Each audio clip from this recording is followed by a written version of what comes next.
देश में कोरोना के बढ़ते मामलों और मौजूदा हालात से निपटने की रणनीति पर चर्चा के लिए प्रधानमंत्री मोदी आज 3 अहम बैठक करने वाले हैं। इन बैठकों की वजह से उन्होंने बंगाल का अपना चुनावी दौरा रद्द कर दिया है।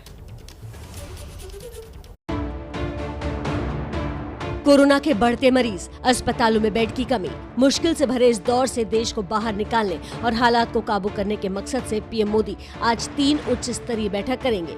पीएम मोदी की पहली बैठक सुबह 9 बजे होगी, जो आंतरिक होगी। इसमें कोविड-19 की ताज़ा स्थिति की समीक्षा की जाएगी।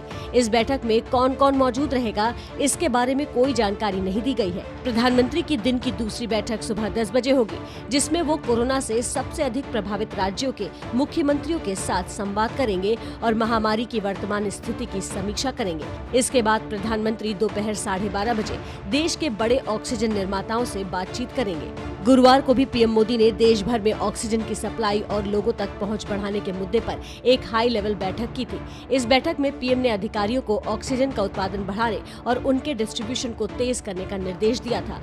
इन अहम बैठकों के मद्देनजर प्रधानमंत्री ने आज पश्चिम बंगाल का अपना चुनावी दौरा रद्द कर दिया। इसके बाद प्रधानमंत्री का पश्चिम बंगाल में कोई चुनावी कार्यक्रम तय नहीं है। ऐसे में समझा जा रहा है कि अब वो राज्य में चुनाव प्रचार नहीं करेंगे। बीजेपी ने इससे पहले घोषणा की थी कि वो कोविड-19 के बढ़ते मामलों के मद्देनजर पश्चिम बंगाल में छोटी छोटी रैलियां करेगी, जिसमें 500 से अधिक लोग शामिल नहीं होंगे। इसके बाद तय हुआ था कि प्रधानमंत्री शनिवार की प्रस्तावित रैलियों की जगह सिर्फ शुक्रवार को ही चुनावी कार्यक्रम करेंगे।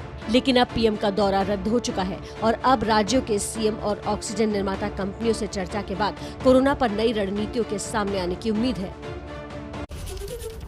चलिए अगली खबर का रुख करते हैं। बात करते हैं देश की राजधानी दिल्ली की। दिल्ली के सिंघू बॉर्डर पर सरकार एक तरफ से बैरिकेड हटाकर इमरजेंसी सेवाओं के लिए रास्ता खोलेगी। संयुक्त किसान मोर्चा और हरियाणा सरकार के अधिकारियों के साथ बैठक के बाद ये फैसला लिया गया।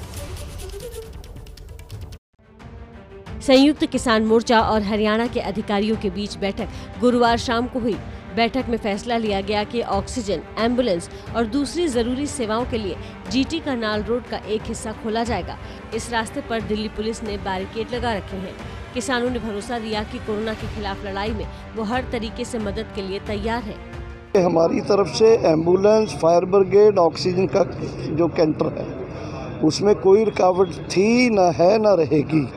हमारा रास्ता खुला है। रास्ता रोका हुआ है तो दिल्ली पुलिस ने रोका हुआ है। दिल्ली पुलिस से रास्ता खुलवा दें, टैंकर जितने मर्जी जाए ऑक्सीजन के, ये गलत बात है। इससे पहले बीजेपी और केंद्र सरकार ने प्रदर्शनकारी किसानों पर दिल्ली में ऑक्सीजन की सप्लाई में बाधा डालने का आरोप लगाया था।